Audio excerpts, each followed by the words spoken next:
everybody, and welcome to Problem Solve Her, a fun, cool, innovative, awesome podcast to empower women and men. Because Dagmar, what's the percentage of men that listen to us 25%. and watch? Whoop, whoop, 25%. Well, guys, I'm Chloe, and this is my girl, Dagmar. Mars in the house. We would like to take this moment to thank our sponsors.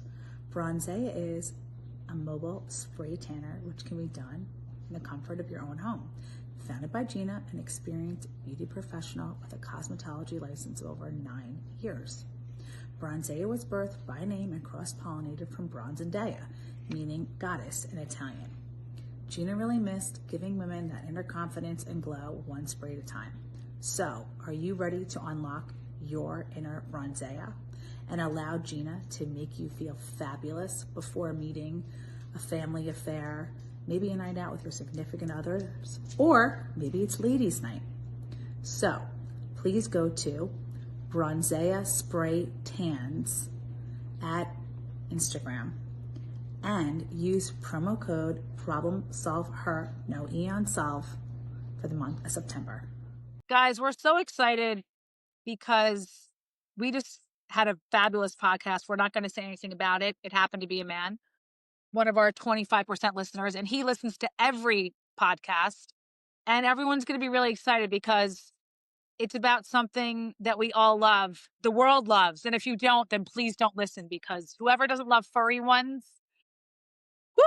I don't know what to say about that. But Dagmar and I have been getting a lot of responses from people regarding what topic, Daggy?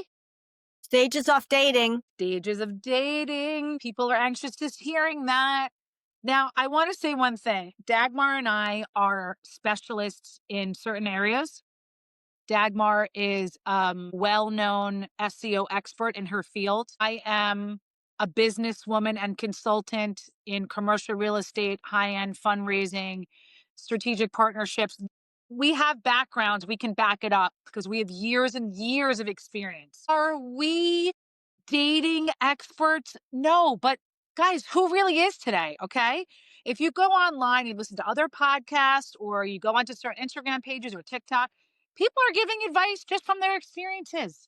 And that's all Dagmar and I are here to do, is share our experiences in dating. Dagmar has been married twice. I have been married 0. I was pre-engaged once, and then I was almost engaged to 2 other people. I've had a lot of very long-term relationships. So between the two of us, anything we discuss today about the stages of dating is simply from our experience, and people want to hear that. So, Dagmar, dating today is Not for me. And I was married 3 times. Do you see how long that pause was between us? Because No. it's a lot. Dating today is like, I don't even know what it is today. I don't even know the exact word to categorize it. All I can say is that I'm an old school girl, and I'm not about the apps and, filling out a profile. I tried them years ago for like 5 minutes. I think that because, and we touched on this previously, men and women have so many choices on the internet. You can meet people through social media. You can DM someone on Instagram, TikTok, Facebook, Twitter. Then you have all the dating apps. Some of them are free. Then you have, people are still doing, I don't even know this, Facebook dating. There's so many ways to meet people that I think the majority are so overwhelmed because there's too many choices. And the great analogy for me is this: less is more. Before I moved into the place that I currently live in, I only went to see 3 buildings, 1, 2, 3, and I made a decision.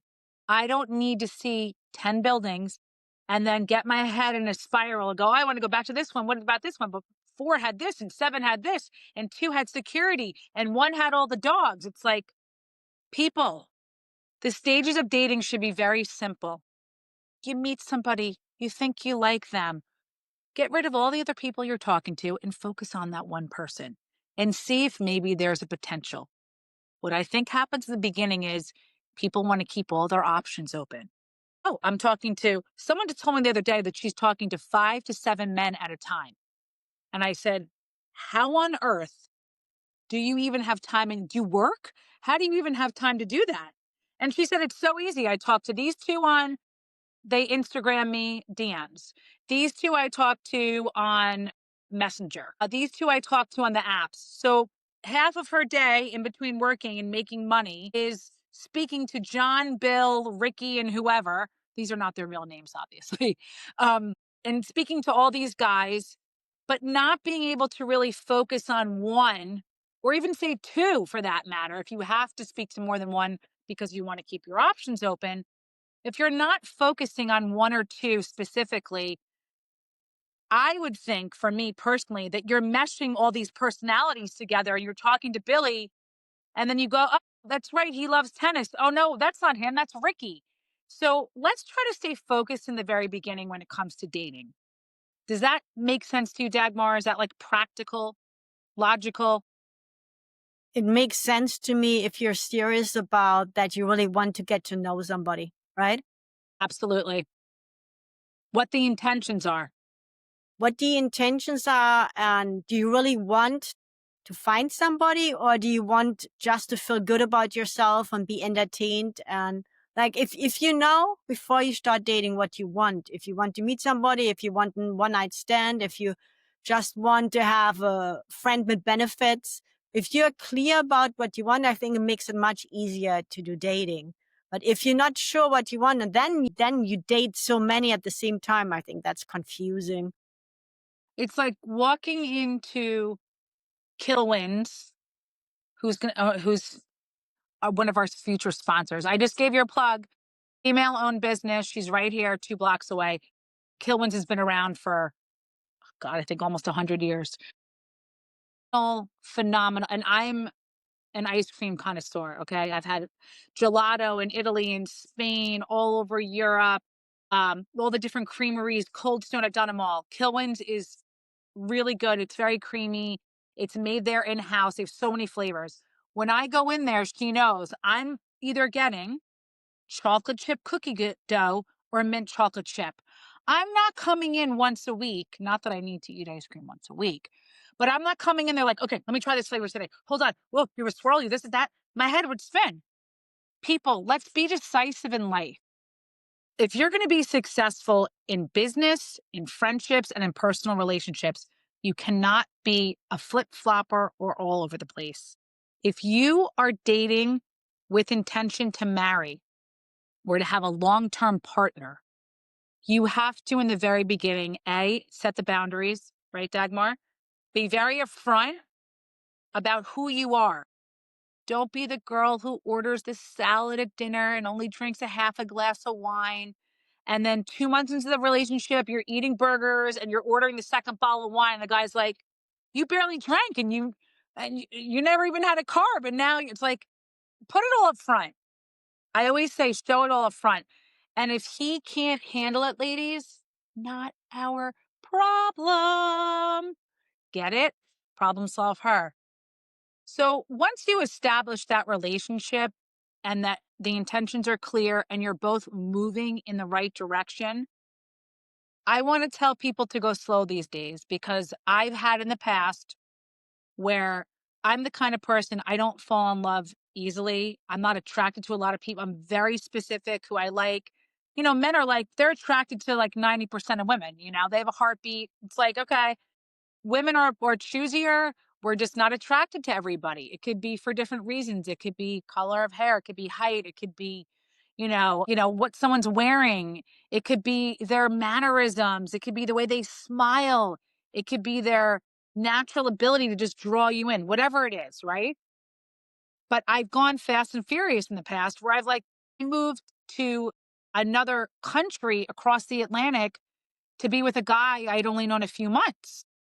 And that sounds crazy. It sounds crazy for me even thinking it now. But my parents were very close with his father. And I think that when we met, there was an instant bond because I had already known his whole family. And that probably had a huge impact on my decision. But that being said, I think people need to move slower. I think that, especially the younger generations, everything's so fast. Social media, everything they're doing is fast, fast this, fast that, try this, try that.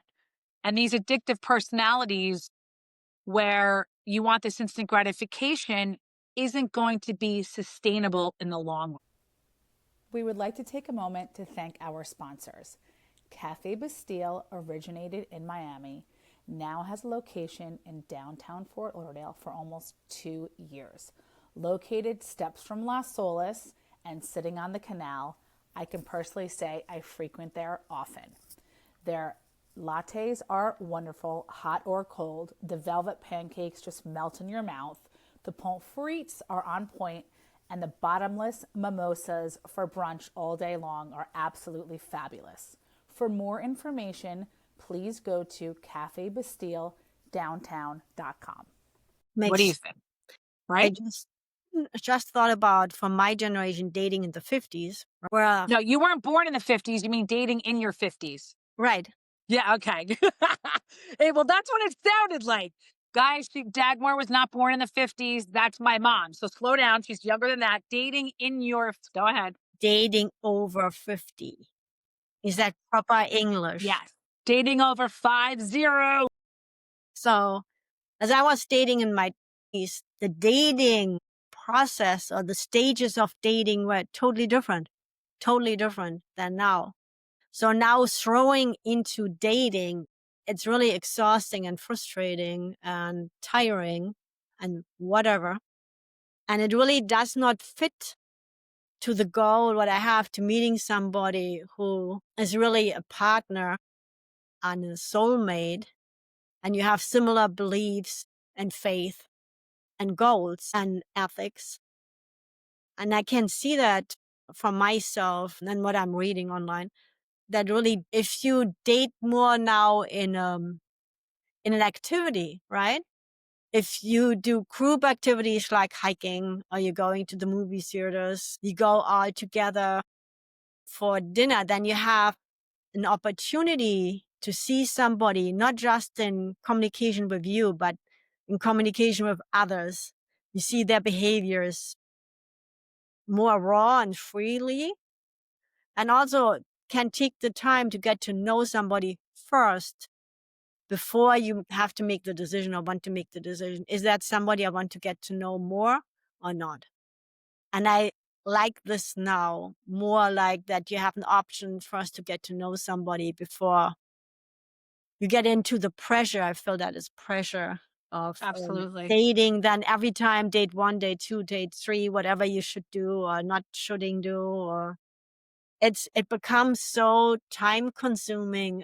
So going away from that, you want to connect holistically, emotionally. It becomes a job. It becomes an actual job. Yeah, a bad job. Yeah. A bad job or a bad movie that nobody wants. But it's interesting. You just said something, and it's okay because you're more conservative than I am. Everyone knows I'm more of a loosey goosey, so I'll say it for you. Because I had this conversation with a guy friend that we both have in common that we used to work with. And I've had with a lot of my guy friends recently, it's been coming up where they will call me and say, I've taken her out 3 or 4 times. We haven't fooled around yet. And this goes back to like when I was, living in New York City in my 20s, and men have expectations which they need to lower. Their whole thing is, if I'm taking a woman out and I'm buying the drinks and I'm taking her out to dinner, or I take her out to a concert, or I'm spending $300-400 every time I see her, okay, or 250, whatever the number may be, they think that at a certain point, if you don't fool around, then it's like she's wasting my time because then I have to go all over again and start and pay for the next girl. And my response to that is, if you're expecting anything from a woman because you're paying to take her out, that sounds like a hooker, okay? And women are not paying you, you're not paying women to with the expectation that you're gonna get something out of it. You should take them out to dinner or for a drink or to a concert because you want to get to know them, and hopefully it goes in the right direction. But if your expectation is, I'm taking this woman out and by date 4, we better be rolling around in the hay. Okay. If that's what you're thinking, you're never going to get the girl because you already have this what's the word I'm looking for? It's like premeditated. That's not going to work. This, and when I'm analyzing what you just said, so that means later on when we are married, you're right? So because you make more money, or you make the money and I'm the housewife of the kids or whatever, because you make the money, whenever you're in the mood, I have to be in the mood. Because, Exactly. yeah, no, not for me anymore. No, not for me either. And I think that when people meet and it's organic and there's an instant spark, see, for me, I have to have immediately some kind of a chemistry connection. That doesn't mean I'm going to act on it. I just have to feel that immediately, because every relationship I've had that really were meaningful relationships, okay, they didn't work out, but really the ones that stick out in my mind of guys that I was very close to or still speak to, or whatever the case may be, are the ones where I had a very organic, instant chemistry attraction, and it flowed very naturally from that point. And then, you go into it with the intention that it's going to be long term. So I think that people that have expectations, or even a woman thinking, okay, on the flip side, he has to take me out 10 times before I sleep with him. So she has her own agenda. So you have to really go into it as, I want to get to know this person. I want to really, really see if we're compatible in a lot of different ways. And then when you decide to have that physical, sometimes you do have the physical. And I've had situations where I've gone out with guys in New York a bunch, and then, I go to kiss them for the first time and I start laughing. I've had this several times. And they're like, what? I'm like, it's like kissing a relative. It's like, I don't feel anything. Like, we can be best friends. I'll give you some business advice. Call me if you want to go to a Knicks game. But it's like, there's just nothing there, right? You have to have all the elements have to fall into place. And I think that's why today it's very, very difficult to find a long-term partner, because you have to be on the same page. You have to have the same morals. You have to have the same beliefs. You both have to come from somewhat similar backgrounds, not meaning your nationality, your religion. I'm talking about in terms of, you have to, if one person comes from a very broken family, like a really, really hard broken family where the parents got divorced very young, the father, I'm giving an example. The father was like very verbally abusive and cheated on the mother all the time. And this is what you grew up and this is what you saw. And then you meet a woman who's very stable and she is very close with her family. And she's had their stuff because all families go through things and they all tell each other off. But, they're all really close and they can count on each other. And then this guy comes in and he meets this family and he's like, I didn't grow up like this. I don't even know how to be like this. Right. So, all the elements have to be there. I don't care what anyone says, but having similar interests, like really basic ones, like the same sports or music. I can't tell you how many friends I have. I'm like, if I hear my husband play that one more time when I get in the car, I'm literally going to jump out while the car is moving. Or if he puts football on one more time when I'm watching tennis, we're going to have a fight. Like those things are so irrelevant, but they turn out to be bigger, larger things because you don't have this stuff in common. If my man wants to go to a concert of some music that I have no interest in and you couldn't even pay me to go to that concert, it's like, okay, well, then we're never going to a concert together because we can't even figure out music. So even those things, everything has to really fall into place. You guys have to both love to travel. If one person is like, I don't like traveling, I don't even have a passport, I'm never leaving the US, and their partner's like, my passport is stamped on every page, I only have a page and a half left, it's probably not going to work. So we don't want to drive ourselves crazy, but all of the basic elements that would make a relationship work long term, you have to look at all those signs up front. We would like to take this moment and break in the episode to thank our sponsors. Robin Lord Law is New Jersey's premier criminal defense attorney for over 2 decades. Robin believes in justice for all and an aggressive legal approach in the courtroom, defending her clients with facts and passion. With an extremely high success rate, Robin has caught a lot of attention in the media with her bold approach in the courtroom and fabulous style. For more information, please contact Robin directly at robinlordlaw.com. Yeah. Another thing is, interestingly, there is a huge difference in bed. So if the behavior is like a production line, this first and then that and then that and then that and then this, or if there's intimacy, right? So coming from my culture, like my culture, intimacy means you're connected spiritually, emotionally, physically, and mentally. 100%. And it's not the goal, what position you have, to top it every time, right? But the goal is really to fill this, becoming one. And this really helps then in your real life, because if you have this soul connection, then whatever happens in real life is so much easier to handle. That's such a great point that you made. It's so powerful. And I hope the people are really listening to that.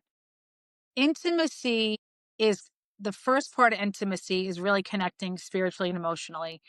That could be like, for instance, I love touch, right? So some people's Your love are, language. love language is act of kindness. Some is my love language is touch, because if I'm out with you and we are at a party, right? And I haven't spoken to you in an hour. But I'm confident. When you're confident, you don't care. You're not like, oh my God, where is he? It's been an hour. Ladies, don't be that girl, because you're never gonna get the guy. And you're confident, you see him across the room, he's talking to some people, and he just comes by and says, hey babe, I saw that you needed your drink to be refilled. And he just goes like this and grabs your hand and grabs the glass. It's like, that's sexy to me. That's intimacy. He sees my drink is low. He's across the room, but he comes over, he brushes my hand because I'm attracted to this person. I felt something. That guy might get lucky that night because he's really putting in the effort with me, So, you know what I mean by lucky, right? Yes, So, I do. wink, wink. So I think that that's a really good point that you make. And I know that you laugh at me when I say this, but because I know our viewers are a more, mature audience between 35 to 55. But there are some younger listeners, and some of them live here in my building because I've talked to them and they love our podcast. Thank God. The younger generation really needs to stop having this perspective on dating. Because I have a neighbor, she's 24. God bless her. She's beautiful. She kind of works. She's got a dad, a very generous dad who takes care of some things. And she goes out a lot, and I'll say to her, what'd you do last night? Please be careful when you go out. She's always in a group of friends, which I love for her. But they keep doing the same things to go meet guys. They go on like Sunday when the guys are watching football. The guys are drunk already. By the time you meet them, they're not going to remember your name. They're focusing on football, or they'll go to a concert where there's like 10,000 people like outside on a lawn. It's like, you're not going to meet a guy like that. I think that a lot of people today really think that it's like the old days when I used to go to a bar in New York. A guy would really sit down and he would talk to you. And if it was too loud, he'd say, hey, do you want to come to this table over here? I'm going to tell my friends, you tell your friends, let's go have a chat. Or let's go outside. It's a really nice night. Let's walk 3 blocks. That doesn't really happen anymore, unfortunately. I used to sit by my phone when I lived in New York on Long Island, where I grew up before I moved to Manhattan, Dagmar. And I had the same phone number. Someone else has it now, so I can give it out. I don't care. 631-424-27. And my parents have their own separate line. Dylan did not. He had to share my parents' line. I was the eldest. I got the phone, my own phone, and my own line. And I would sit by the phone. I would give a guy my phone number. And it was like old school. It was like out of a movie. You'd wait for him to call. If you hear your phone ring and I'm downstairs or outside, because I'd have the ringer up high, I'd run upstairs and see who it was. And then once I had a cell phone, what I would say to men was, I don't give out my phone number, but I'll take yours. And the reason I did that is because I felt that when guys went out, they probably asked for 5, 6, 7, 8 girls' phone numbers in a night. But the girl that says, no, I don't give my number out, I'll text you, he'll remember that more. And that might be more meaningful to him. So when I do decide to reach out, they're like a little bit more eager, like, wow, that's really cool. You didn't give me your phone number. That doesn't happen. All the girls give me your phone number. You took mine. And it was like this really cool way of doing it. And today is, hit me up on Instagram. That's what people do. I wish that we could go back to the old school days and kind of, if you liked a girl, you slipped a note under her door, and like, hey, this is my number, give me a ring. How cool would that be? Yeah, I'm pretty sure there are cool things today, and because we're looking back, so we compare, and that's where it Absolutely. comes from. The opportunity is to see what's possible today and then make the best out of it. Absolutely. And also seeing the opportunity now where there's such an open conversation about self-love and self-growth and boundaries and saying no, which was not at all like 30 years ago. And now is really an opportunity to, when you go out with somebody, to really take a moment and think about, how does this make you feel? How does he make you feel? Absolutely. And are you enjoying yourself? Or do you try to show off and to impress him? And it's about him. Do you want somebody where you have to put all your energy into him to make him happy? And no matter what your gut tells you. One time I had a situation where I met somebody, and my love language is touch too. And I wanted to hold his hand, and he says to me, "Oh, I already have my cell phone in that hand." No. And my gut said, "What?" And oh, okay. Would not happen to me again. But see, that's a very interesting point that you make, because some women will look at that and go, oh, he's busy, he's at his phone, he wasn't paying attention. You have to see those things early on. When they show you who they are, believe them the first time. So I think that the moral of the story is that we have to dig deep within ourselves when it comes to dating in today's world and the different stages of dating, and say to ourselves, before you go into any new relationship, what do I want to get out of this? Date yourself first. That's hot. Absolutely. Oh my God, I date myself all the time. Oliver and I sit here, I watch The Bachelor, I have a glass of wine, we go on a walk by the canal. I love dating myself. It's so much fun. If we throw a guy in the mix, it's like really on par. It's like, let's party. So we see you, we hear you, and we love you, women and men. Dagmar, where can people find us on the internet and on the socials? YouTube, Instagram, Spotify, Apple Podcasts, and on our website, ProblemSolvHer without the E. And our handle is also ProblemSolvHer. Oh my gosh, we're everywhere. I love it. We're everywhere you are, people. And don't be afraid to DM us. I actually got a DM yesterday on Instagram from a young lady who was asking for some advice. So we love this. And when you guys ask us questions or ask for advice, it gives us, room for new topics. So keep getting in touch, and coaching sessions are available. Dagmar and I have some great coaching sessions coming up. Some we do together, some we do separately, because we do different things. If you want to monetize on your passions and you want the SEO queen of all queens, Daggy's the girl. Yeah, absolutely. And if you want to get results, especially if you want to get prepared for 2026 and have a great time at Thanksgiving and Christmas, and work on your self-growth and your boundaries and saying, no, now is the time to work with Chloe. Wow, the holidays are coming up. And a lot of families I can set you guys straight in some sessions to prepare you on how to deal with Uncle Bill, your mom, and the cousin that drives you crazy. What's your Jewish holidays coming up? Yom Kippur is like around the corner. Yom Kippur, Rosh Hashanah. Hi, baby. Look who just woke up from a nap and Oh my got God, confused where he was. Oh my sweet God. Oliver. Olive, this is my date. Who needs anybody when you have this man right here? Anyway, we love you, everybody. And we appreciate the men listening as well as the women. Come one, come all. We're here for everybody. God bless and have a good night. Love you, Daggy. Love you too. Bye. Just a quick note before we end. This conversation is for inspiration and empowerment only. It's not medical, mental health, or legal advice. We are not doctors, therapists, or lawyers. just women sharing real stories and personal truth. Always seek professional guidance for your unique situation.